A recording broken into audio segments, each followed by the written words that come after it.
In the aftermath of World War II, the global landscape was shifting, and the seeds of the Vietnam War were being planted in the turbulent years between 1940 and 1955. What began as a struggle for independence in French Indochina soon evolved into a proxy battleground between the forces of colonialism and the rising tide of communism. The region was caught between the influence of Western powers, led by France and the United States, and the growing strength of communist movements led by figures like Ho Chi Minh. The Japanese occupation during the war had already weakened France's control over Vietnam, and as the Allies triumphed in 1945, the French were determined to reclaim their colonial hold. Meanwhile, the Soviet Union and China were increasingly supportive of the communist resistance, fueling the fire of rebellion.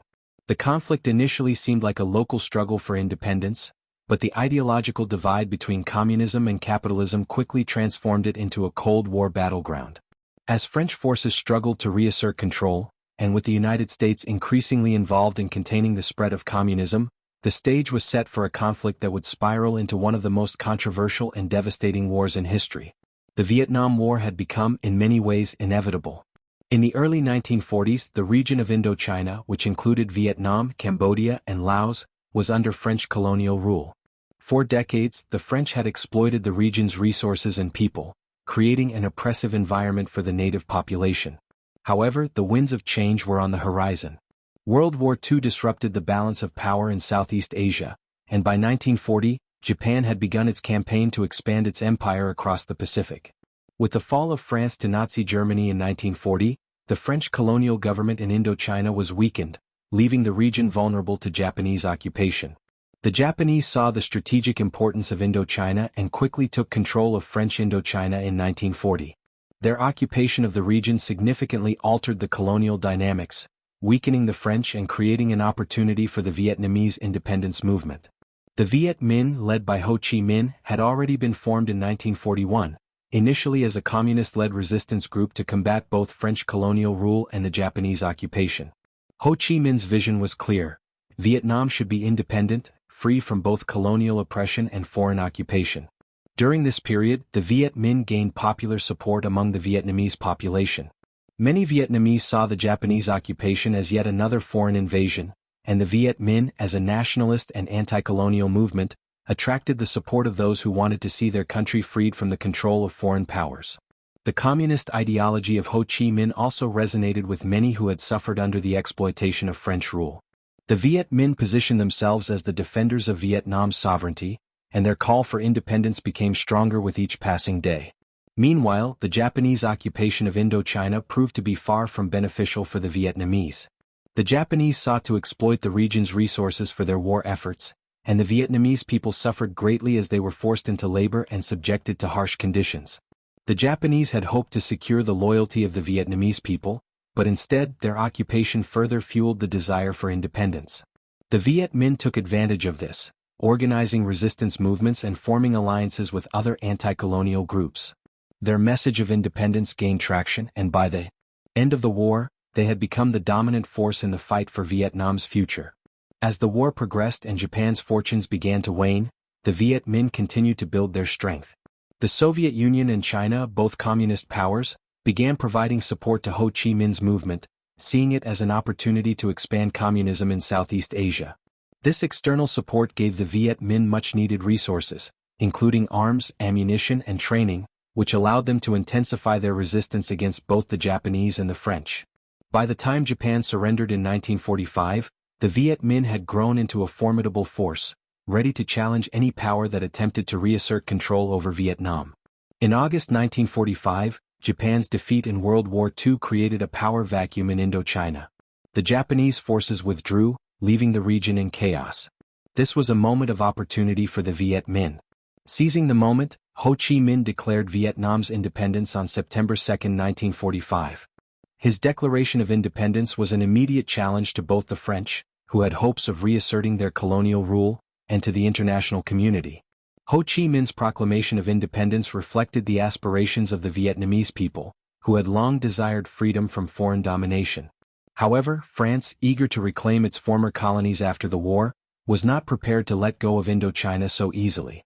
The French had suffered heavily during World War II, but their colonial empire had always been a source of pride and power. For them, the prospect of losing Indochina was unthinkable. They were determined to reassert control over the region and restore French rule, particularly in Vietnam, which was seen as crucial to France's status as a global power. The French refused to recognize Ho Chi Minh's declaration of independence and sought to re-establish their colonial authority. Tensions between the Viet Minh and the French escalated quickly. The French tried to disarm the Viet Minh, leading to clashes between the two forces. The French sought to take back control of the capital, Hanoi, and other key areas in Vietnam. Despite the Viet Minh's growing strength, they were still not able to challenge the French in open battle effectively. The French forces, although weakened after the war, were still well-equipped and powerful compared to the guerrilla forces of the Viet Minh. The situation quickly spiraled into a full-scale conflict, with the French determined to re-establish their colonial empire and the Viet Minh fighting for independence. This would mark the beginning of the First Indochina War, a conflict that would last from 1946 to 1954. The war was not just a struggle for independence, but a battle over ideologies. The Viet Minh, backed by communist powers, were pushing for a communist-led government, while the French sought to preserve the status quo of colonial rule and maintain a capitalist, pro-Western regime in Vietnam. At the same time, the global context of the Cold War began to shape the conflict. The Soviet Union and China, both communist powers, were increasingly interested in spreading communism throughout Asia. The United States, on the other hand, was committed to containing the spread of communism, which led to its eventual support of the French in their fight against the Viet Minh. The U.S. provided substantial financial and military aid to France, fearing that the fall of Vietnam to communism would set off a chain reaction in Southeast Asia, leading to the spread of communism throughout the region. Thus, what began as a nationalist struggle for independence soon became entangled in the larger Cold War struggle between communism and capitalism. The situation in Vietnam, once a localized conflict, became part of the global battle between the superpowers, setting the stage for the Vietnam War, a conflict that would ultimately involve the United States and cost millions of lives. The years between 1940 and 1945 were crucial in shaping the trajectory of the conflict, as they marked the emergence of the Viet Minh as a formidable force and the beginning of the ideological battle that would define Vietnam's future. As the First Indochina War escalated, the French found themselves increasingly isolated on the global stage. While they initially had the support of the United States, which was deeply concerned about the spread of communism, the tide of the conflict was beginning to turn. The Viet Minh's guerrilla tactics, combined with their growing popular support and strategic support from communist powers like the Soviet Union and China, made it clear that France would not be able to maintain control over Vietnam for much longer.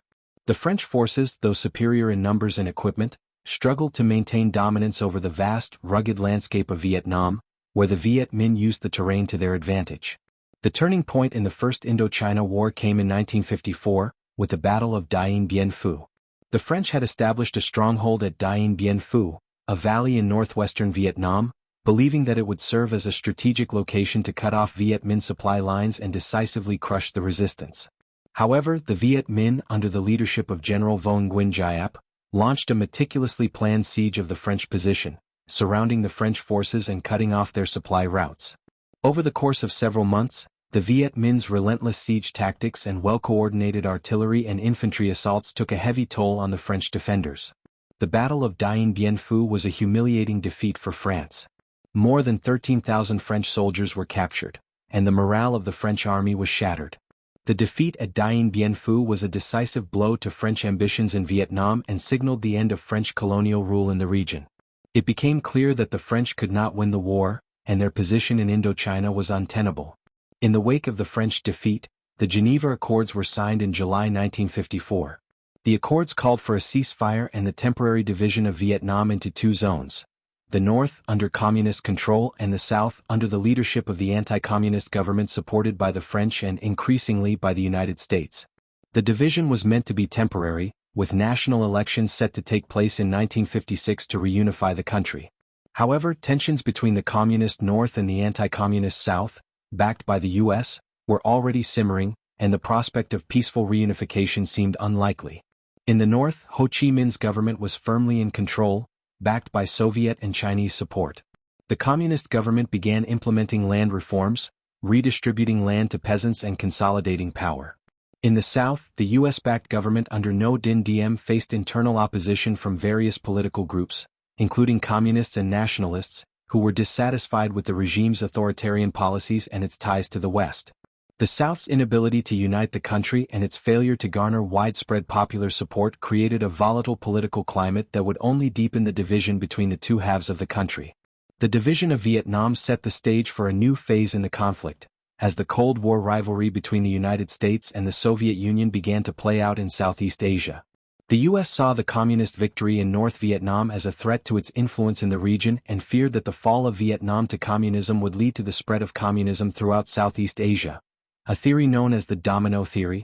In response, the United States began providing military and financial support to the government of South Vietnam, aiming to prevent the spread of communism and keep the region within the Western sphere of influence. By 1955, the U.S. had taken a more active role in supporting South Vietnam, sending military advisors and economic aid to the Diem government. The American intervention in Vietnam was initially framed as a means of supporting an independent, anti-communist government, but it quickly became clear that the U.S. was becoming more deeply entangled in the conflict. The failure to unify Vietnam under a single government and the growing instability in the South led to a dangerous escalation that would soon lead to direct U.S. military involvement. As the 1950s drew to a close, the groundwork for the Vietnam War had been laid. The division of the country, the ideological struggle between communism and capitalism, and the involvement of major world powers set the stage for one of the most devastating and controversial wars of the 20th century. The situation in Vietnam had gone from a local struggle for independence to a Cold War battleground, with the US and the Soviet Union each backing opposing sides. The complex political and military dynamics, coupled with the inability of the South Vietnamese government to maintain control, made the Vietnam War increasingly inevitable. What began as a conflict for independence against colonial powers became a larger struggle for ideological supremacy in the midst of the Cold War. The U.S. commitment to halting the spread of communism, combined with the growing strength of the communist forces in North Vietnam, created a dangerous impasse that ultimately led to full-scale U.S. military involvement. By the time the 1960s arrived, Vietnam was already on the brink of all-out war, and the seeds planted during the years 1940 to 1955 were about to sprout into one of the most tragic and costly conflicts in modern history. By 1956, the promised national elections stipulated by the Geneva Accords had not materialized, and the division between North and South Vietnam had solidified. In the North, Ho Chi Minh's communist government had consolidated its power, supported by the Soviet Union and China. Ho Chi Minh's leadership focused on implementing land reforms and strengthening the socialist economy, which was intended to be a model of equality and progress. However, these reforms were met with resistance, particularly from landowners and other influential groups, leading to unrest and dissatisfaction within the population. Despite this, Ho's government continued to enjoy broad support, particularly among the rural peasantry, who saw the communist leadership as a way out of the poverty and oppression they had faced under colonial rule. In contrast, South Vietnam under the leadership of President Ngo Dinh Diem, who had been installed by the United States, struggled with political instability. Diem's government, though officially anti-communist, faced widespread criticism for its authoritarian rule, corruption, and failure to implement effective land reforms. His regime was increasingly disconnected from the people, particularly the rural population, which was still reeling from the trauma of the war and the dislocations caused by the division of the country. Diem's policies, including the heavy repression of Buddhist religious practices and his neglect of the needs of the rural population, led to growing dissatisfaction and insurgency in the South. The U.S. had made it clear that they would not allow the spread of communism in Southeast Asia. The belief in the domino theory was at its height, the idea that if one country fell to communism, neighboring countries would quickly follow. This theory fueled American involvement in the region, and the U.S. began to pour military and financial aid into South Vietnam, propping up the Diem regime. The U.S. sent military advisors, but they were far from the only foreign influence in South Vietnam. The insurgency in the South, led by the Viet Cong, was supported by the North, where the Viet Minh had reorganized into the People's Army of Vietnam, PAVN, receiving support from communist allies. The Viet Cong, a communist insurgent group operating in South Vietnam, was committed to the reunification of the country under a communist government. Their support was derived not only from ideological conviction but also from the widespread disillusionment among the South Vietnamese population, many of whom viewed the Diem regime as corrupt and illegitimate. The Viet Cong employed guerrilla tactics, blending into the civilian population and using the dense jungle and rural areas as cover. They focused on hit-and-run tactics, ambushes, and sabotaging the infrastructure that the South Vietnamese government and the U.S. were trying to build. Their activities destabilized the South and made it clear that the Diem government could not defeat them through conventional means alone. The situation was further complicated by the growing role of the United States, which had initially supported South Vietnam with military advisors but began to expand its involvement more directly as the insurgency in the South intensified. U.S. President Dwight D. Eisenhower had already authorized the sending of military advisors to Vietnam, but by the mid-1950s, American involvement was deepening. Diem's inability to quell the Viet Cong insurgency or maintain control over the countryside placed immense pressure on his regime. The U.S. began to view him less as a bulwark against communism and more as a liability in the Cold War struggle. Meanwhile, in the North, Ho Chi Minh's government continued to strengthen its hold over the region. The North became a haven for those disillusioned with the regime in the South, with thousands of refugees crossing the border to escape the repression of Diem's government. The North was increasingly militarizing, preparing for the eventual reunification of the country by force if necessary. The PAVN began to train soldiers, readying them for the inevitable conflict that seemed to be on the horizon. As the 1960s approached, the stakes in Vietnam were rising. The communist forces in the north and the insurgent Viet Cong in the south were both committed to the goal of reunification, while the U.S. and its allies continued to prop up the increasingly unpopular government of Diem. Despite the mounting opposition, Diem remained entrenched, partly due to American support, which made it difficult for the South Vietnamese to organize a viable alternative government. The political and military gridlock was evident. The United States, bound by its Cold War imperatives, saw no way out other than increasing its support for Diem and his government. By 1963, the situation had grown dire for the Diem regime. His government's unpopularity reached a boiling point, and with growing protests and uprisings, it became clear that the South was in danger of losing the war. The U.S., though still supporting Diem, was becoming increasingly disillusioned with his leadership. The Buddhist crisis, which saw Buddhist monks publicly self-immolating to protest Diem's policies, added to the growing dissatisfaction. The U.S. was now questioning whether Diem was capable of maintaining control over the South, and despite initial support, there were growing calls for a change in leadership. In November 1963, the political crisis reached a breaking point, and Diem was overthrown in a coup backed by the United States. His assassination marked a significant turning point in the conflict, but it did little to resolve the underlying issues. The South continued to be unstable and the Viet Cong, backed by the North, continued their guerrilla warfare. The coup created a power vacuum and the political instability only worsened. The removal of Diem from power set the stage for further American intervention. President John F. Kennedy, faced with a deteriorating situation in Vietnam, decided to increase U.S. military involvement, sending more advisors and preparing for direct military action. What began as a support mission for an anti-communist government had now evolved into a full-scale conflict, with the stakes of the Cold War playing out in Southeast Asia.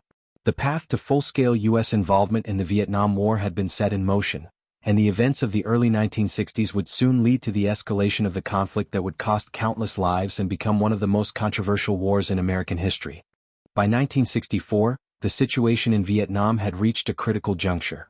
The assassination of President Diem and the subsequent political instability in South Vietnam left the country in disarray. The Viet Cong insurgency, fueled by the support of the Communist North, was growing stronger by the day.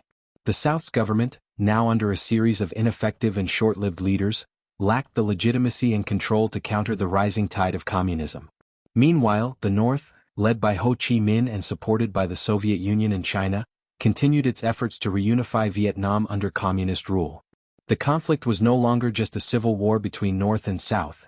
It had become a Cold War battleground, with the United States deeply involved in the effort to prevent the spread of communism in Southeast Asia. In August 1964, the Gulf of Tonkin incident occurred, marking a pivotal moment in the escalation of U.S. involvement in the war. The reported attacks on U.S. naval vessels by North Vietnamese forces provided President Lyndon B. Johnson with the justification he needed to seek congressional approval for the use of military force in Vietnam. The Gulf of Tonkin Resolution was passed, granting the president broad authority to escalate the U.S. military presence in Vietnam. What followed was a dramatic increase in American military involvement, with the U.S. sending combat troops to South Vietnam and engaging in large-scale bombing campaigns against North Vietnam. The U.S. military's role in Vietnam expanded rapidly after the Gulf of Tonkin incident. By 1965, the number of U.S. troops in Vietnam had surged to over 180,000. American forces, armed with advanced weaponry and military technology, began to wage a conventional war against the Viet Cong and the North Vietnamese Army. Despite their technological superiority, however, the U.S. forces found themselves mired in a guerrilla war that was unlike any they had faced before. The dense jungles, the complex network of tunnels used by the Viet Cong, and the support they received from the local population made it difficult for the U.S. military to achieve a decisive victory. The American public, initially supportive of the U.S. involvement in Vietnam, began to grow disillusioned as the war dragged on. As casualties mounted and the scale of the conflict escalated, opposition to the war grew, especially among young people and anti-war activists. The images of death, destruction, and the suffering of both soldiers and civilians broadcast on television fueled widespread protests across the United States. The war, which had begun as an effort to contain communism, quickly became a deeply divisive issue, tearing at the fabric of American society. By the late 1960s, the U.S. military was bogged down in a conflict that showed no signs of ending. The Viet Cong and North Vietnamese Army were resilient, and despite heavy losses, they continued to fight. The United States, meanwhile, was increasingly faced with the question of whether the war was winnable. The Johnson administration and later the Nixon administration grappled with the growing realization that Vietnam might not be able to be saved from communist control, despite the immense cost in lives and resources. In 1973, the Paris Peace Accords were signed, effectively ending U.S. military involvement in Vietnam.